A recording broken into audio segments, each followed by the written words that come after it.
আসসালামু আলাইকুম রহমতুল্লাহ। বন্ধুরা কেমন আছেন? আশা করি আল্লাহর রহমতে অনেক ভালো এবং সুস্থ আছেন। দেশে এবং প্রবাসে যে যেখান থেকে ভিডিও দেখছেন আপনাদেরকে অসংখ্য ধন্যবাদ জানাই।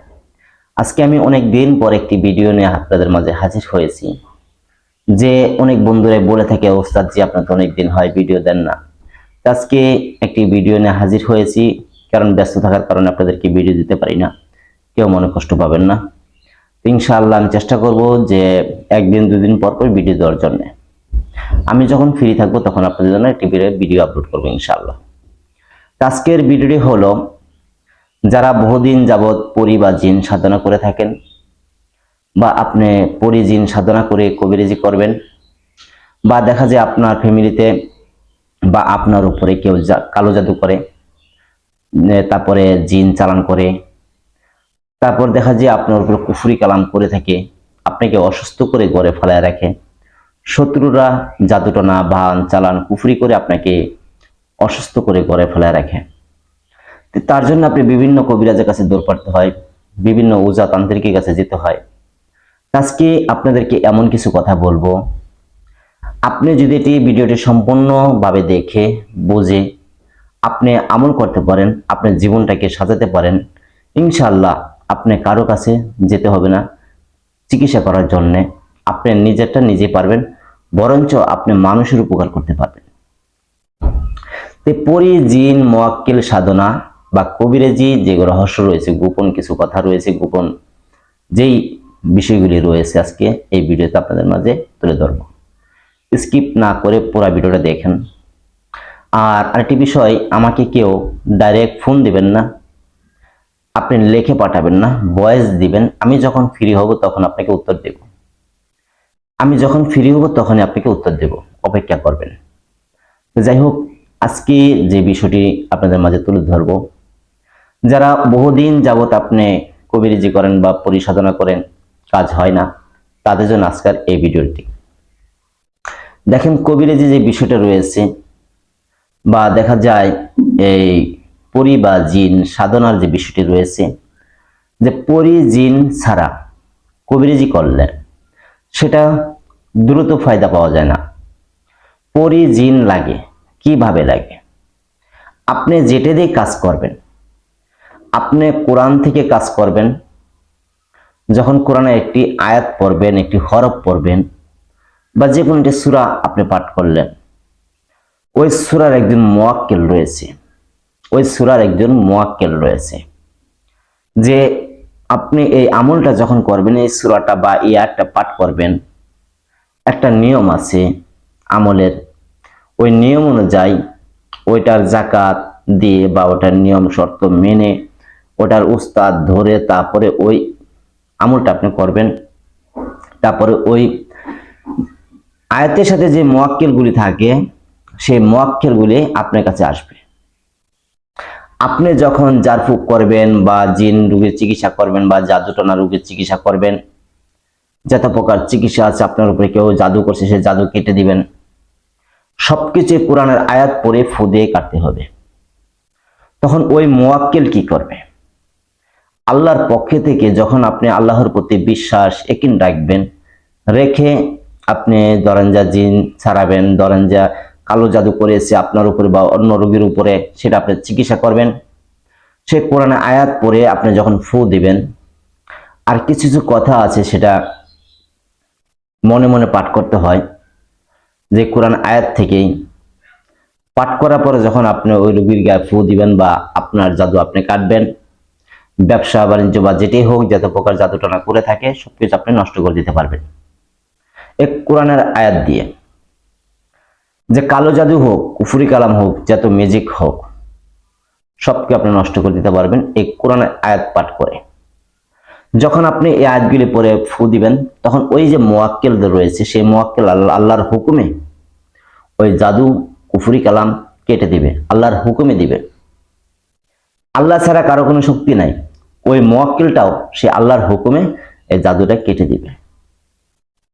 যেমন দেখেন, যে একটি মানুষকে জিনে ধরেছে বা কালো জাদু করেছে, এই রোগীটাকে যখন আপনি জার ফুক করবেন, আপনি কিন্তু সবকিছু দেখতে পারবেন না। ওই আপনার সাথে মুয়াক্কেল রয়েছে, যারা জিন রয়েছে, যারা যারা পরী রয়েছে, ওরা কিন্তু দেখতেছে। ওকে পিটাই, আল্লাহর হুকুমে পিটাই এখান থেকে সরাই দিবে। এইভাবে কিন্তু কাজ করে থাকে। তো পরী বা জিন মুয়াক্কেল সাধনা করলে অনেকে আছে সাধনা হয়, কারো আছে হয় না। পরী জিন সাধনা করতে গেলে কত প্রকার আপনার কাছে জিন পরী আসবে, এটা খুব জানার বিষয়। যে কারো কাছে সামনে পরী বা জিন এসে হাজির হবে কারো সামনে, এটা কয়জন ব্যক্তির হয়ে থাকে? তো এটা হলো যাদের আমল ভালো থাকবে তাদের জন্য এটা হবে। আবার কিছু তুলা রাশি মানুষ বলা হয়, এই তুলা রাশি মানুষের কাছে দ্রুত আসবে। আর যারা পরহেজগার, আল্লাহওয়ালা, দিনদার, মুত্তাকিন, তাদের সামনে আসবে। আবার তুলা রাশি শুনলে ভরেও আসে। আর বেশি পরহেজগার হলে সামনে হাজির হয়, আমল করতে করতে যারা সঠিক নিয়ম আমল করতে পারে তাদের জন্য। এখন আপনি আমল করলেন এই জায়গায় বসে, আপনার মন রয়েছে অন্য কাজে, তাহলে কিন্তু এই আমলের ফায়দা নেই। আমলে মন দিতে হবে। আরেকটি বিষয় হলো যে এই যে আপনি যে আমলটা করবেন, এই আমলের রাস্তা আপনি জানতে হবে। আমলের রাস্তা কি সেটা আপনার জানা থাকতে হবে। যেমন এই আমলটা করতে গেলে জাকাত কি আদায় করতে হবে, বা এর নিয়ম কি আছে মানতে হবে, উস্তাদ ধরে আমল করতে হবে, সবকিছু একটু যে ওই আমলের ধারাবাহিকে থাকে, ঠিক আছে? ওইটা যদি আপনার ভিতরে জানা না থাকে তাহলে কিন্তু ওই আমল করলেও কাজ হবে না। এই জন্য একজন উস্তাদ ধরতে হবে, একজন গুরুজিকে ধরতে হবে, সেটা হক্কানি হক পথের কোরআনী পন্থায় হতে হবে। যারা আমরা মুসলিম আছি আমাদের জন্য সেটা কোরআনী পন্থায় হতে হবে। কোরআনী ছাড়া হলে কিন্তু আমরা মুসলিম, জাহান্নামে যেতে হবে। তাই বলবো কোরআনী পন্থায় শিক্ষা অর্জন করবেন। আপনি যেখানেই শিখেন, আপনি একজন হুজুর হোক, আপনার একজন পীর সাহেব হোক, বা যেখানে আপনি শিখবেন সেটা কিন্তু কোরআনী পন্থায় হতে হবে, আমরা মুসলিম যারা আছি। তো এই যে যে বিষয়টা রয়েছে যে পরী কেন আপনার কাছে আসে না, এটা খুবই একটা গুরুত্বপূর্ণ বিষয়। যেমন আপনি কি কি করতে হবে? নামাজ পড়তে হবে, সত্য কথা বলতে হবে, সুদ বা ঘুষ খেতে পারবেন না, মানুষকে গালাগালি করতে পারবেন না, দুর্ব্যবহার, খারাপ আচরণ করতে পারবেন না, কারো হক আপনি মেরে খেতে পারবেন না, বা আপনার জীবনটাকে আল্লাহর রাস্তায় কুরবানি করতে হবে। ঠিক এরকম ভাবে যে আমার সবকিছু আমি আল্লাহর রাস্তায় দিয়ে দিলাম, এরকম দিলকে, মনকে আল্লাহমুখী করতে হবে। রাসূল পাক সাল্লাল্লাহু আলাইহি ওয়াসাল্লামকে দিলেতে বাসনা করতে হবে, আল্লাহর প্রতি মহব্বত, একিন, বিশ্বাস রাখতে হবে। যদি আপনার ভিতরে সমস্ত বিশ্বাস, একিন থাকে তাহলে কিন্তু আপনার সাধনটা পূর্ণ হবে। আরেকটি বিষয়, উস্তাদের সাথে কখনো যারা উস্তাদকে মানবে না বা উস্তাদকে সম্মান শ্রদ্ধা করবে না, ওই ব্যক্তিরা কিন্তু পরিসাধনে সফলতা পাবেন না। এই জন্য যে আল্লাহ রাসূল পাক সাল্লাল্লাহু আলাইহি ওয়াসাল্লাম বলছেন, তুমি যেটাই শিখো, যে শিক্ষা তুমি অর্জন করবে সেটার একজন উস্তাদ ধরে নিও, তাহলে সেই শিক্ষা তুমি সফলতা পাবা।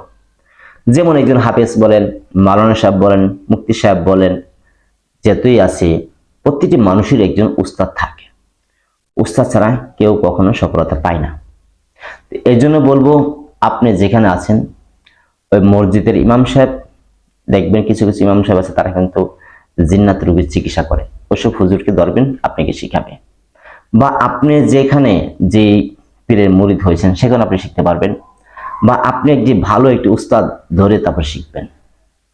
কিন্তু আমি আগেও বলেছি বা এখনো বলি, কোরআনের বাইরে কোনো কিছু শিখতে যাবেন না, আমরা মুসলিম যারা আছি। যাই হোক, আরো অনেক কথা বলার আছে। আপনি যদি এই কথাগুলি মেনে পরী বা জিন সাধন করেন বা কবিরাজি করেন তাহলে আপনি সফলতা পাবেন। আর যদি এটি না মানতে পারেন তাহলে কিন্তু সফলতা বেশি পাবেন না। আর বেশি বেশি করে আপনার দিলেতে দুরুদে ইব্রাহিম জারি করতে হবে, বেশি বেশি করে। যত বেশি বেশি দুরুদ পড়বেন অত আমল আপনার দ্রুত কার্যকারী হবে, দ্রুত কাজ হবে।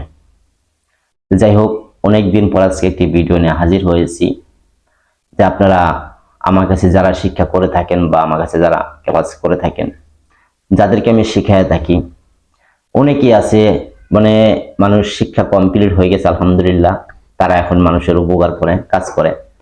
আর যারা অলরেডি শিখতেছেন আপনাদেরকে বলবো, যারা অনেক দিন হয়, আমি কিন্তু সবাইকে, যেমন দেখা গেলো অনেকে এসে হোয়াটসঅ্যাপে কিন্তু সবার নাম্বার ধরে না, সব নাম্বারগুলি ধরে না। হাজার হাজার ছাত্রদের ভিতর থেকে দেখা গেল কেউ যদি একদিন দুদিন ভয়েস না দেন, তাহলে কিন্তু আপনার লিস্টটার নিচে পড়ে থাকবে। আপনি চেষ্টা করবেন প্রত্যেকদিন একটা করে ভয়েস দেওয়ার জন্য।